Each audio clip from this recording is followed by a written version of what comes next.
The Mysterious Case of the Missing Necklace. Chapter 1. The Call for Help. Detective James was sitting at his desk, sipping his coffee. It was a quiet morning in the small town of Willow Creek. Suddenly, his phone rang. "Detective James," he answered. "Hello, Detective James," said a worried voice on the other end. "This is Mrs. Smith. I need your help." "What's wrong, Mrs. Smith?" asked Detective James. "My grandmother's necklace is missing," she replied. "It's very valuable and important to our family." "I'll be right there," said Detective James. Chapter 2. The Scene of the Crime. Detective James arrived at Mrs. Smith's house in about 20 minutes. The house was big and beautiful with a garden full of flowers. Mrs. Smith greeted him at the door and led him inside. "Thank you for coming so quickly," she said. "No problem," replied Detective James. "Tell me more about the necklace." "It's a gold necklace with a big diamond," explained Mrs. Smith. "My grandmother gave it to me before she passed away." "When did you notice it was missing?" asked Detective James. "This morning when I woke up," said Mrs. Smith. Detective James looked around the room carefully but didn't see anything out of place. Chapter 3. Questioning the Family. "Who else lives here?" asked Detective James. "My husband, Tom, and our 2 children, Emily and Timmy," answered Mrs. Smith. "I need to talk to them," said Detective James. Mrs. Smith called everyone into the living room where they all sat down nervously. "So," started Detective James, "did any of you see or hear anything unusual last night?" Tom shook his head. "No, nothing unusual." Emily looked down at her feet but didn't say anything. Timmy spoke up. "I heard some noise last night but I thought it was just the wind." Detective James made a note in his book about Timmy's comment. Chapter 4. Investigating Further. After talking to everyone in the house, Detective James decided to investigate further by looking around outside and checking for any clues that might have been missed. He walked through the garden and noticed that one window was open slightly more than usual. He went back inside and asked Mrs. Smith about it. "Yes," she said, "I remember now that I opened that window last night because it was hot." "But did you close it before going to bed?" asked Detective James. "I think so," replied Mrs. Smith uncertainly. This made Detective James think that maybe someone had come in through that window while they were sleeping. Chapter 5. Finding Clues. The next day, Detective James came back with some tools to search for clues more thoroughly. He found some footprints near the open window which looked like they belonged to someone wearing sneakers. He also found a piece of fabric caught in one of the bushes near the window. He put both clues into plastic bags so he could take them back to his office for further examination. At his office, he looked at the footprints under a special light and compared them with pictures of different types of sneakers. He also sent off the fabric piece to be analyzed by experts who could tell him what kind of material it was made from. Chapter 6. Following Leads. A few days later, Detective James received some information from his experts about the clues he had found. The footprints matched those from a pair of sneakers sold only at one store in town, Sports World. The fabric piece was from an old t-shirt made by a company called Green Earth Clothing. With this new information, Detective James went to Sports World first to see if anyone remembered selling those particular sneakers recently. At Sports World, he showed pictures of different types of sneakers until one employee recognized them as having been sold just last week to someone named Alex Johnson. Next stop was Green Earth Clothing, where he found out that Alex Johnson had bought several t-shirts recently too. This made Alex Johnson look like a very suspicious person indeed. Chapter 7: Catching the Thief. Detective James decided it was time to pay Alex Johnson a visit at his home on Elm Street.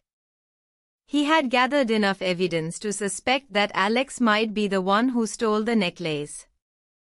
As he arrived at the house, he noticed that there were no lights on inside, but he could hear someone moving around quietly. It seemed like someone was trying not to be seen or heard. Without hesitation, Detective James knocked loudly on the door and called out, "Police, open up." After a few moments of silence, the door finally opened. Alex Johnson stood in the doorway, looking quite nervous. "Can I come in?" asked Detective James politely but firmly. Alex nodded reluctantly and stepped aside, allowing Detective James to enter. Once inside, Detective James quickly spotted something shiny lying on a flat surface nearby. As he approached, he saw that it was none other than the missing necklace itself. "How did you get this?" demanded Detective James, his eyes fixed intently on Alex. Alex looked down at his feet, his face pale with guilt. "I didn't mean to steal it," he said softly. "I just needed money and I saw the window open. I thought it would be easy." Detective James took out his handcuffs. "Turn around, please," he instructed calmly. Alex complied, and Detective James handcuffed him. "You have the right to remain silent. Anything you say can and will be used against you in a court of law." As he read Alex his rights, Detective James couldn't help but feel a mix of emotions. He was glad that the case was solved and the necklace had been found, but he also felt a bit of sadness for Alex, who had clearly made a desperate mistake. "Let's go," said Detective James gently but firmly, leading Alex out of the house and into his car. The drive back to the police station was quiet. Alex sat in the back seat, looking out the window with tears in his eyes. At the station, Detective James booked Alex for theft and began filling out the necessary paperwork. As he sat at his desk writing up the report, he couldn't help but think about how this case had unfolded. From the initial call from Mrs. Smith to catching Alex red-handed, it had been a journey of clues and deductions. But now that it was over, he knew there was still more work to do, to ensure justice was served while also considering whether there might be more to Alex's story than just theft. Chapter 8: The Confession. "How did you get the necklace?" demanded Detective James, his eyes fixed on Alex. Alex looked down, his face pale. "I didn't mean to steal it," he said softly. "I just needed money and I saw the window open. I thought it would be easy." "Why did you need money so badly?" asked Detective James, his tone a bit softer now. "I lost my job a few weeks ago and I couldn't pay my rent," explained Alex. "I was desperate." Detective James nodded understandingly but firmly. "Stealing is never the answer. You should have asked for help." "I know," said Alex, tears welling up in his eyes. "I'm sorry. I'll do anything to make it right." Chapter 9: Returning the Necklace. Detective James took the necklace from the table and put it into his pocket. "I'll take this back to Mrs. Smith," he said. Alex nodded, looking relieved but also ashamed. At Mrs. Smith's house, Detective James handed her the necklace. She was overjoyed and thanked him profusely. "This means so much to me," she said, hugging the necklace tightly. "I'm glad we could solve the case," said Detective James with a smile. Chapter 10: Justice and Second Chances. The next day, Detective James took Alex to the police station to face charges for theft. However, considering Alex's situation and his willingness to confess and make amends, Detective James suggested community service instead of jail time. The judge agreed and sentenced Alex to several months of community service. After completing his service, Alex found a new job and started rebuilding his life. Mrs. Smith even offered him some help by giving him a job in her garden until he got back on his feet. Chapter 11. Reflections.